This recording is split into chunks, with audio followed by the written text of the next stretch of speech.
When I first met Chloe, I wasn't looking for anything more than a friendly neighborly connection. I had just moved into my new apartment building in downtown Chicago after my divorce, a decision fueled more by my need for a fresh start than anything else. At 45, I was rebuilding, not just my home, but my identity. My days were mostly a blur of early mornings at the architecture firm and quiet evenings with Netflix, and I was fine with that. Chloe was 23, bright-eyed, full of quick laughter, and always dressed like the world was her stage. She lived down the hall, and our first conversation happened over something as mundane as a package delivery. "Hey, I think this was dropped at my door by mistake," she said, holding a cardboard box in her hands. I glanced at the label. "Yeah, that's mine. Thanks." She smiled, warm, but with a flicker of something I couldn't quite name. "No problem. I'm Chloe, by the way." I introduced myself, and that could have been the end of it, just a neighborly exchange. But Chloe had this knack for lingering in conversations, asking questions that dipped just past the usual surface level.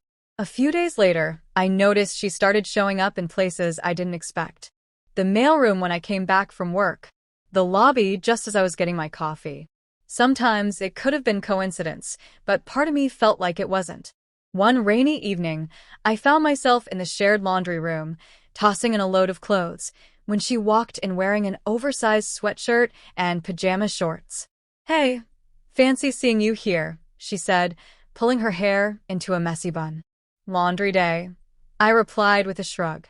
She leaned against the dryer, her eyes scanning me in a way that made me suddenly aware of how plain my t-shirt was. "You know, for an architect, I expected you to have, I don't know, more stylish clothes." I laughed awkwardly. Guess I save my creativity for buildings, not outfits. That was the first time I caught it, a look, a kind of playful challenge in her eyes. She was teasing, but there was something else underneath it. Something that felt a lot like interest. Over the next few weeks, those little moments piled up. She'd text me about trivial things. "Do you know if the building has recycling pickup?" But the conversations never ended there. They'd drift into late-night exchanges about music, dreams, and relationships. She asked questions about my ex-wife, about whether I was dating, about what I found attractive in a woman. It wasn't subtle anymore. One Saturday, she knocked on my door holding a plate of cookies. "I baked too many," she said, stepping inside before I could even invite her.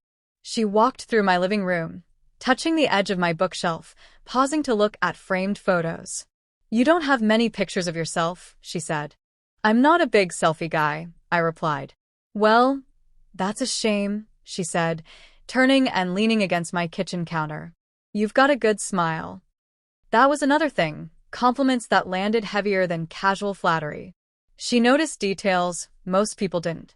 Then came the evening she invited me to her apartment to help her fix her Wi-Fi.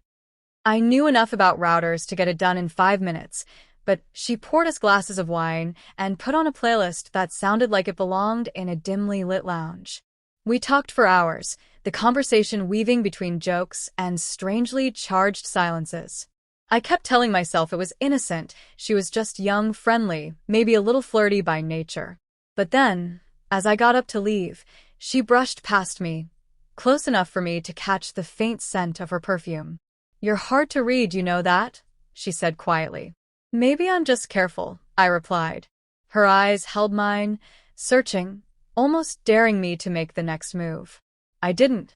The signs were all there, the lingering looks, the way she found reasons to be near me, the casual touches that lasted a second too long.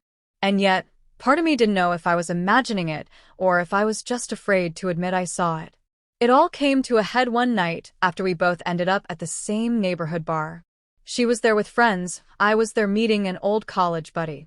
At some point, she drifted over to me, a drink in hand, her cheeks flushed from the warmth of the room. "You didn't tell me you were coming," she said, leaning in so close I could feel her breath against my ear. "I didn't know I needed to," I said, smiling. Her hand rested lightly on my arm, and she didn't move it. "I like running into you," she said, her voice low. And that was the moment I knew beyond any doubt that Chloe wasn't just being friendly. "I like running into you," she said, her voice low. And that was the moment I knew, beyond any doubt, that Chloe wasn't just being friendly.